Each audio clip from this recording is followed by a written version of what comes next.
Assalamualaikum warahmatullahi wabarakatuh. Bismillahirrahmanirrahim. Alhamdulillahilladzi anzala as-sakinata fi qulubil mu'minin liyazdadu imanan ma'a imanihim. Walillahi junudus samawati wal ardh. Kana Allahu aliman hakiman. Asyhadu an la ilaha illallah wa asyhadu anna Muhammadan abduhu wa rasuluh alladzi la nabiyya ba'dahu. Allahumma salli ala sayyidina Muhammad wa ala alihi wa sahbihi wa ansarihi wa junudihi wa man jahada fi sabilihi haqqa jihadih, amma ba'd. Kaum muslimin, shaimin wa shaimat yang berbahagia, menjelang berbuka puasa sebagaimana yang sudah diprogramkan oleh DKM Riyadul Badihah, ada tausiah yang sore hari ini insyaallah saya ingin mengulas tema sukses melaksanakan ibadah di bulan Ramadan. Sebagaimana yang kita paham bersama, kesuksesan adalah impian setiap manusia. Sekalipun setiap orang tentu sangat berbeda dalam memberikan kriteria sukses. Ada orang yang menganggap sukses itu ketika hartanya berlimpah, rumah besar, mobilnya banyak, tanahnya di mana-mana. Ada juga yang memaknai sukses dengan jabatan yang tinggi. Ada juga yang memaknai sukses dengan kebahagiaan. Tidak perlu harta banyak, tidak perlu jabatan tinggi. Ketika saya merasakan bahagia, saya sudah merasa sukses katanya. Ada juga yang memaknai sukses dengan titel yang panjang, bahkan mungkin dari gelar S1, S2, S3 sampai profesor.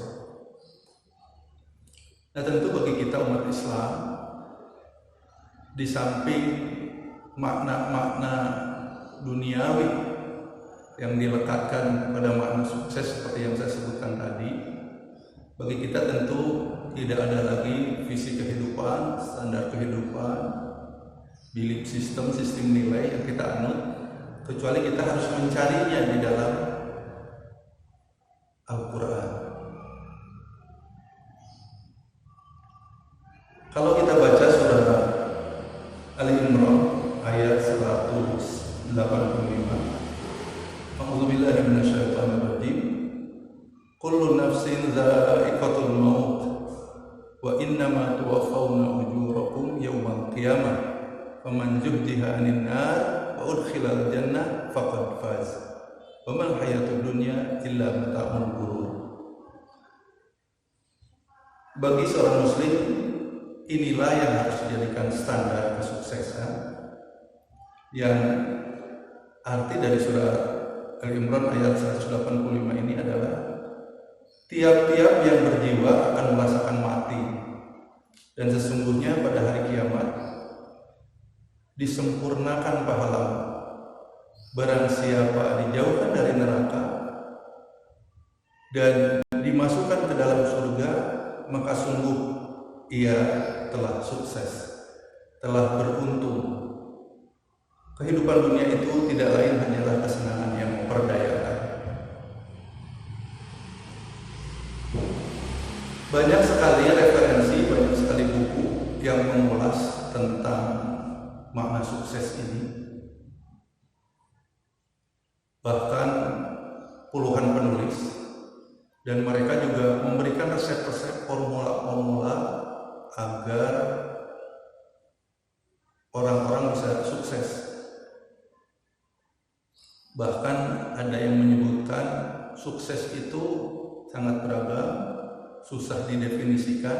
Hanya mereka menyebutkan ada 7 indikator sukses, dan salah satunya adalah yaitu orang disebut sukses ketika dia bisa mencapai mimpinya, ketika dia bisa mencapai cita-citanya. Nah, bagaimana kaitannya ini dengan Ramadan? Tentu saja di bulan Ramadan ini juga kita harus punya cita-cita. Karena cita-cita merupakan GPS, cita-cita merupakan kompas yang bisa mengarahkan aktivitas kehidupan kita. Tanpa cita-cita, tanpa kompas, tanpa GPS, rasanya kita akan ngageluyung saja begitu, tidak punya target yang jelas. Dan dari buku-buku tentang self development, pengembangan diri, khususnya tentang kesuksesan ini, saya menemukan ada 3 ciri orang sukses, atau ada 3 agenda yang biasanya dimiliki oleh orang-orang yang sukses. Yang pertama, orang yang sukses itu biasanya mereka punya dream, mereka punya cita-cita, mereka punya mimpi. Yang kedua, mereka punya planning, punya perencanaan. Dan yang ketiga, mereka menciptakan habit, menciptakan kebiasaan. Nah, bagaimana kaitannya dengan Ramadan yang kita laksanakan saat ini? Tentu bapak-bapak, ibu-ibu sekalian, muslimin muslimah, soimin soimat yang berbahagia, kalau kita kaitkan dengan ulasan dari pakar pengembangan diri, tentu kita bisa menerapkan teori yang mereka sampaikan dalam tulisan-tulisan mereka. Yang pertama, kita harus punya dream, kita harus punya cita-cita. Nah, tentu di bulan Ramadan ini juga kita harus punya cita-cita, harus punya mimpi, harus punya target yang jelas, agar ini bisa menjadi arah, bisa menjadi kompas, bisa menjadi GPS, dan bisa menjadi panduan ketika kita melaksanakan aktivitas ibadah, terutama di bulan Ramadan ini. Bahkan kalau kita mendengarkan tausiah, taujih dari ustadz-ustadz yang bisa kita lihat di sosial media, mereka sampai tuliskan katanya gitu. Kurikulum Ramadan apa yang ingin kita jalankan di bulan Ramadan ini. Karena kalau kita baca di surat Al-Baqarah, sunnah, sangat jelas sekali bahwa ibadah saum yang diwajibkan Allah kepada kita dan umat-umat sebelum kita itu adalah la'allakum tattaqun, menjadikan diri kita menjadi orang-orang yang bertakwa. Tapi seringkali ini tidak jelas. Kalau kita baca di surat Al-Baqarah, di situ ada kriteria orang-orang bertakwa. Kalau kita baca di surat Ali Imran, di situ juga ada kriteria orang bertakwa. Tapi jarang sekali kita menetapkan target kita tahun ini, kriteria takwa yang mana yang ingin kita capai. Sehingga akhirnya sudah 10 tahun, 20 tahun, 30 tahun, rasanya tidak ada indikator takwa yang melekat pada diri kita, karena kita tidak punya target yang jelas, tidak punya cita-cita yang jelas bahwa Ramadan ini loh yang ingin kita capai. Misalnya di dalam surat Al-Imran ada satu ayat, wasari'u ila magfiratin min rabbihim wa jannatin arduha samawati wal ardu uiddat lil muttaqin. Di situ disebutkan, bersegeralah kamu sekalian kepada ampunan Allah, yang surga Allah itu seluas langit dan bumi, yang disediakan bagi orang-orang yang bertakwa. Nah, kemudian ayat lanjutannya di situ disebutkan kriteria takwa. Nah, salah satunya adalah misalnya wal kadzimina al-ghaidh, orang yang mampu menahan amarahnya. Nah, apakah kita punya cita-cita misalnya, tahun ini saya mah ingin mencoba melatih diri agar tidak gampang marah, atau wal afina 'anil nas. Di surat itu juga ada yang demikian. tahun ini sih saya punya target mudah memaafkan kesalahan orang gitu. Nah itu cita-cita target.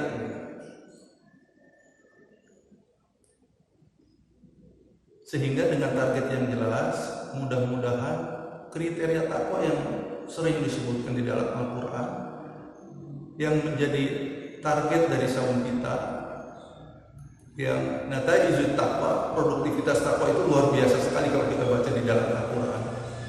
Di samping takwa bisa menjadi solusi untuk masalah-masalah yang kita hadapi di dunia, maka takwa juga akan menjadi solusi ketika kita dihadapkan nanti di sidang di padang mahsyar di hadapan Allah Subhanahu wa taala. Nah, karenanya barangkali agar kita bisa sukses di bulan Ramadan ini, pertama kita juga harus punya target, kita harus punya mimpi, kita harus punya cita-cita. Kira-kira di bulan Ramadan ini target apa yang ingin kita realisasikan.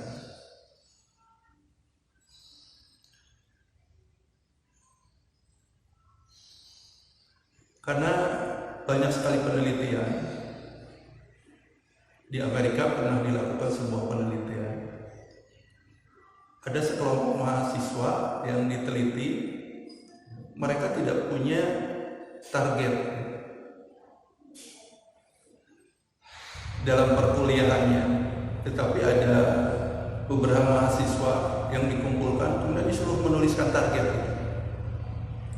Nah ternyata setelah lulus sekian tahun kemudian, mahasiswa-mahasiswa ini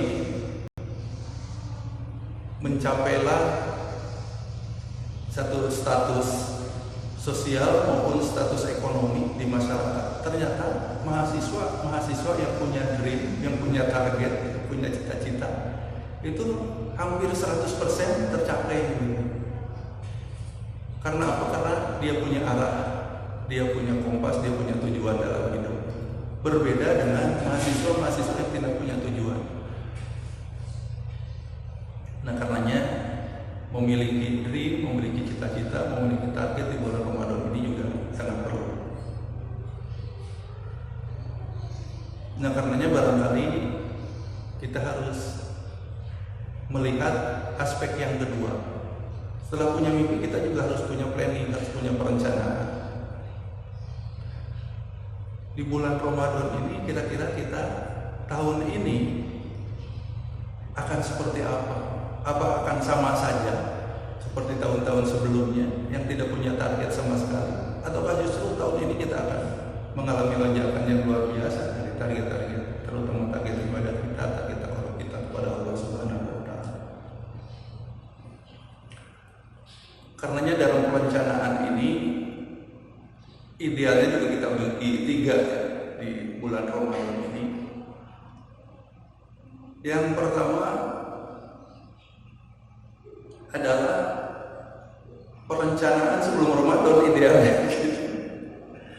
Husnul ihdan. Kita kalau ingin sukses Ramadan, kita juga harus sukses dalam merencanakan gitu. Karena kalau kita gagal merencanakan, sebetulnya kita sudah merencanakan kegagalan gitu. Bisa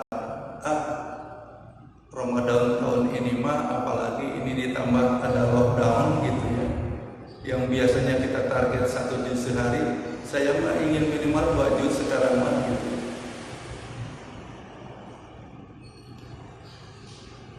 Yang dulu mah kita nggak pernah sholat berjamaah, daya mah di bumi gitu, kayak istri ayah baru udah kepaksa we kudu berjamaah misalnya.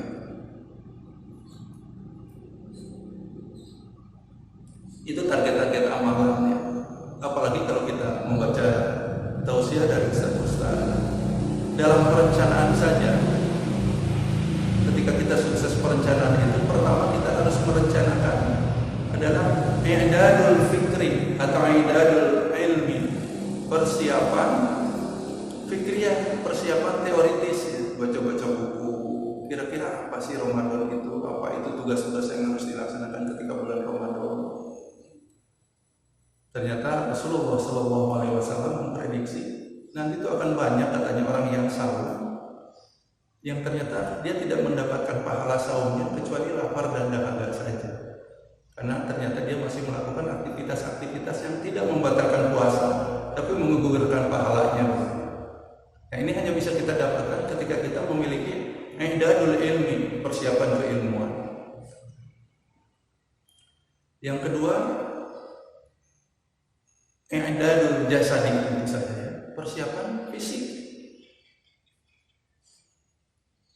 Kalau ujung-ujung saum juga kadang-kadang kita merasa lelah sekali di hari ke-1 ke hari kedua itu. Tapi kalau kita secara fisik sudah membiasakan dengan saum sunnah, misalnya Senin, Kamis, minimal Ayyamul Bid gitu ya, hari-hari putih tanggal 13, 14, 15 setiap bulan Hijriah, maka fisik kita juga akan terlatih. Latihan tahajud gitu ya, fisik kita dibawa gitu. Tidak ujug-ujug ini tarawih tiap malam gitu. Ini akan kelelahan juga gitu, tanpa latihan fisik. Yang ketiga tentu saja i'dadul ruhi, persiapan ruhiyah kita, persiapan ma'nawiyah kita, mental kita. Mental kita juga harus disiapkan. Karena biasanya terutama ibu-ibu ini menghadapi Ramadan tuh, kalau tidak diapresiasi dengan keimanan kita itu wogah, senggah gitu. Aduh, kebayang kudu gugah wengi masak gitu. Kebayang harus menyiapkan makanan sore gitu. Makanya para sahabat Rasulullah tuh jauh-jauh hari, terutama bulan Rajab dan Sya'ban itu berdoa, Allahumma barik lana fi Rajab wa Sya'ban wa balighna Ramadan. Secara mental sudah menyiapkan diri ketika memasuki bulan Ramadan. Ruhiyahnya, mentalitasnya disiapkan, sehingga dia akan merasa bahagia ketika memasuki bulan Ramadan. Karena memang Ramadan adalah bulan yang sangat istimewa, yang di dalamnya Allah lipat gandakan pahalanya ketika kita melakukan amalan sunnah itu setara dengan wajib, dan wajib dibalas dengan berlipat ganda. Jadi perencanaan persiapan juga harus bagus ya. Jadi merencanakan secara keilmuannya, merencanakan secara fisiknya, merencanakan secara rohaninya, mentalnya, dan idealnya juga i'dadul mali gitu ya, persiapan materinya gitu. Apalagi di zaman lockdown ini, ketika kita tidak punya bekal, Masya Allah ya, kita doakan agar saudara-saudara kita yang masih harus keluar rumah untuk mencari nafkah, karena harus menafkahi keluarganya, diantaranya untuk berbuka dan bersahur, ini Allah selamatkan dan Allah berikan pahala yang berlipat ganda insya. Nah, bagi mereka yang sudah memiliki gaji tetap, bahkan berlebih, rasanya memungkinkan bagi kita untuk i'dadul mali, menyiapkan persiapan materi ketika bulan Ramadan, apalagi dalam suasana seperti ini.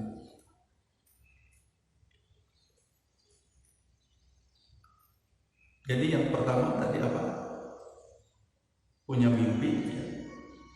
Kemudian yang kedua punya perencanaan agar sukses, dan sukses itu diawali dengan sukses perencanaan.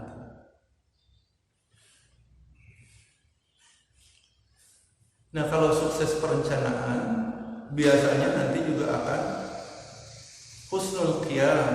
Pertama husnul i'dad, sukses perencanaan. Yang kedua husnul qiyam, sukses juga pelaksanaannya. Dan nanti akan kita bahas secara khusus ya, hal-hal apa saja yang harus kita laksanakan pada saat bulan Ramadan. Dan mudah-mudahan ini juga dibahas oleh para asatidz yang lainnya. Dan yang ketiga tentu saja husnul khitam, adalah sukses di penutupannya, agar ketika Ramadan ini bukan sukses menyiapkan diri tapi pelaksanaannya memble gitu ya. Yang mudah-mudahan sih kita bisa melakukan tajdid dunia segera gitu ya, untuk memperbaharui niat kita sehingga pelaksanaannya, mumpung masih awal-awal, kita bisa langsung segera melakukan perencanaan baru sehingga sukses. Dan nanti ditutup dengan aktivitas-aktivitas penutupan juga yang membuat kita sukses, dikategorikan sukses melaksanakan. ibadah Ramadan ini, insyaallah.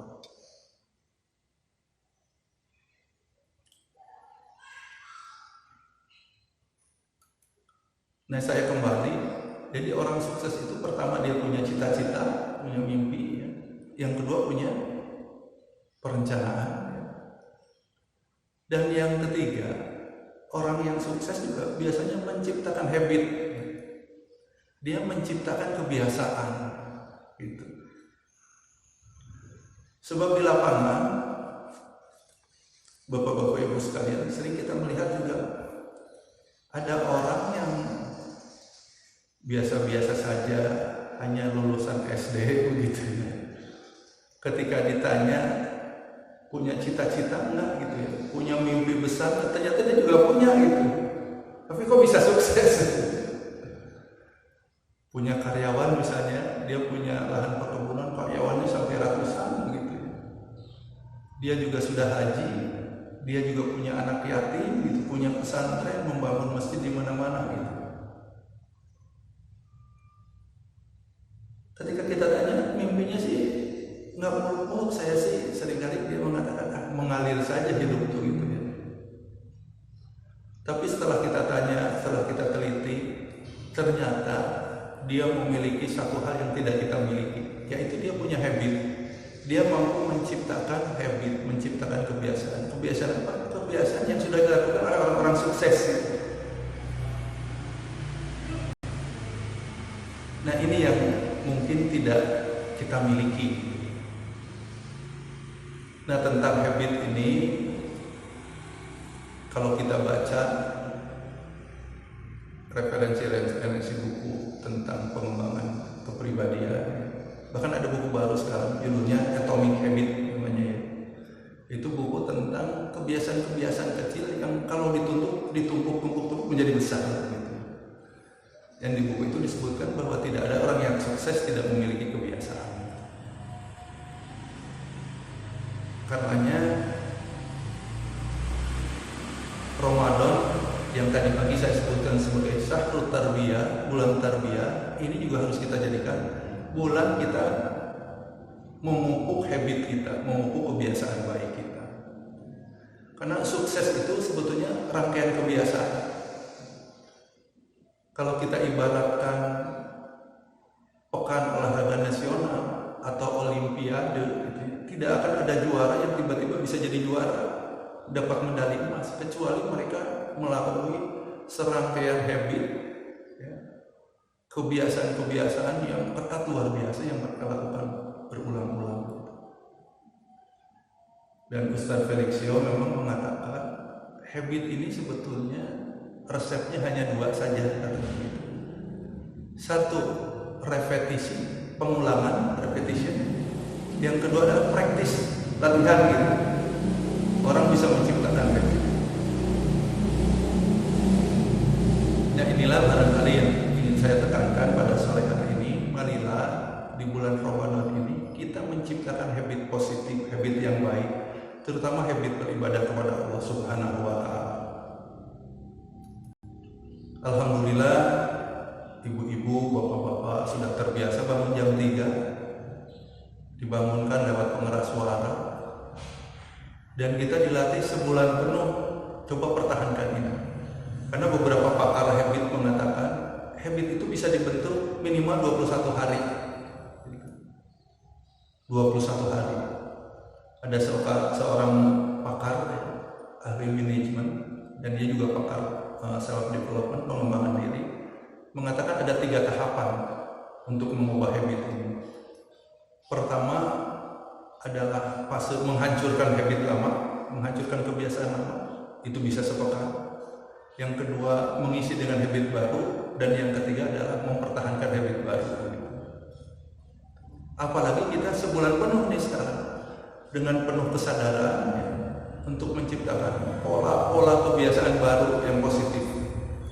Ini perlu kita lakukan agar kita selesai bulan Ramadan itu kita lahir sebagai pribadi-pribadi positif yang baru dengan atribut-atribut takwa yang sudah tersandang karena kita mampu melakukan pembiasaan selama 30 hari.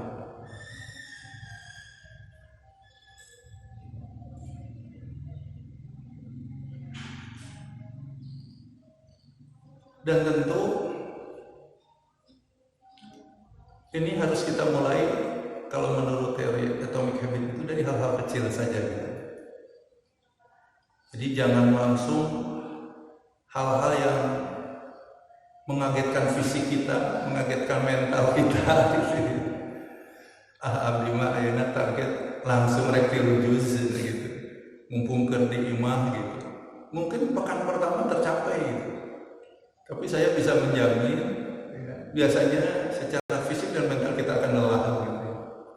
Karena apa? Karena pembiasaan itu harus dilakukan dari hal-hal yang kecil gitu. Misalnya bangun malam, kita sudah biasakan sekarang kalau tidak jam 3 mungkin setengah 4. Kalau jam 4 sudah mepet sekali gitu. Itu kita biasakan terus gitu. Alhamdulillah 30 hari mudah-mudahan kita bisa mempertahankannya. Yang tidak boleh terjadi itu nanti setelah tamat Ramadan kita kembali ke kebiasaan lama gitu, aduh balas dendam begitu ya. Nah ini yang merusak habit tuh. Jadi di buku-buku itu juga disebutkan ya tentang hal-hal yang merusak habit. Kenapa habit ini bisa kita ciptakan? Di antaranya karena kita punya dream tadi di awal ya, kita punya mimpi. Dan biasanya 2 bentuknya. Dream itu yang pertama akan melahirkan kesenangan di masa yang akan datang. Yang kedua, takut akan kesengsaraan gitu. Nah, itu dream itu yang kuat itu 2 gitu. Jadi bagi kita sebagai seorang muslim, sama seperti teori yang disampaikan oleh orang-orang barat, maka dream kita juga itu yang pertama, kita berharap mendapatkan surga Allah Subhanahu wa taala dengan penuh kenikmatannya, nanti penuh kesenangannya, kebahagiaan. Dan kita juga adalah takut dengan neraka gitu. Kita akan menderita seperti yang saya sampaikan tadi pagi. Nggak kebayang seperti apa di dunia saja di lockdown seperti ini. Apalagi kalau kita di lockdown di akhirat. Na'udzubillahi min dzalik, kalau kita di lockdown di neraka. Nah karenanya membuat target mimpi ibadah di bulan Ramadan, target perencanaan, kemudian yang ketiga pembiasaan dari hal-hal yang kecil awalnya, kemudian nanti kita lengkapi menjadi hal-hal yang besar. Mudah-mudahan ini bisa mengantarkan kita jadi orang-orang yang bukannya sukses menjalankan bulan Ramadan, tapi 11 bulan ke depan, di mana 1 bulan ini sebagai training center, pusat latihan, bulan tarbiyah di Gojlok kita. Nanti di 11 bulan ke depan, ketika kita sudah menghadapi real life, kehidupan nyata, kita akan berhadapan lagi dengan berbagai aktivitas kehidupan yang kadang-kadang kita juga jauh lagi dengan Allah.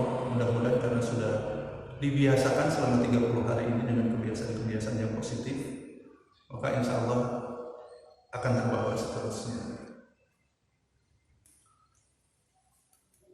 Bahkan kalau di barat kita lihat, untuk pembiasaan ini mereka menggunakan karet gelang dipasang di kiri gitu. Ada satu habit yang mereka rencanakan. Sudah seminggu ternyata gugur, pindah lagi karet gelangnya gitu, dimulai lagi. Jadi kalau dia mencapai target 21 hari, dianggap habit itu sudah menjadi habit yang permanen. Nah karenanya bapak-bapak, ibu-ibu yang berbahagia, marilah kita bersama-sama manfaatkan situasi bulan Ramadan dan situasi kita tinggal di rumah dengan punya target di bulan Ramadan ini, kemudian kita tuangkan dalam bentuk perencanaan-perencanaan. Insya Allah saya juga coba ditulis ya bapak-bapak, ibu-ibu sekalian gitu ya, sehingga bahkan kalau saya pakai reminder gitu, pakai jam waktu gitu. Misalnya baca Quran, saya sedang mencoba metode tes. Kalau baca sekaligus sejuz 2 juz berat, ada metode tes namanya, Qurannya juga khusus gitu. Setiap 2 jam sekali kita baca Quran, bacanya hanya 10 menit saja gitu. Ternyata kalau dirutinkan itu bisa lebih dari 2 juz sehari gitu dengan metode ini. Misal kebiasaan bangun malam, kebiasaan tahajud, ini kita jaga. Termasuk tentu saja juga alhamdulillah ya, dengan sering bertemu anak istri seperti yang saya sampaikan tadi pagi. Komunikasi yang selama ini kurang harmonis bisa tercairkan kembali, dan alhamdulillah semakin kesini setiap hari di bulan Ramadan kita juga bisa mencapai berbagai hal positif, karena kita memang rencanakan, kita biasakan, dan mudah-mudahan ini menjadi habit yang permanen, yang positif, sehingga pada akhirnya nanti kita lahir menjadi pribadi-pribadi yang fitri setelah bulan Ramadan. Ini saja barangkali yang bisa saya sampaikan untuk sesi sore hari ini. Mudah-mudahan ada manfaatnya, dan kita berdoa kepada Allah Subhanahu wa Ta'ala. Kita masih diberi kesempatan untuk menghirup udara Ramadan sampai selesai. Kita berdoa kepada Allah, kita juga diberi kesehatan dengan istri dan anak-anak kita. Kemudian yang paling penting lagi, pandemi COVID-19 global ini mudah-mudahan segera berakhir, sehingga harapan-harapan indah yang sudah kita rangkai di bulan Ramadan ini bisa terrealisasi di bulan Syawal insyaallah. Aku lupa lihat. Assalamualaikum warahmatullahi wabarakatuh.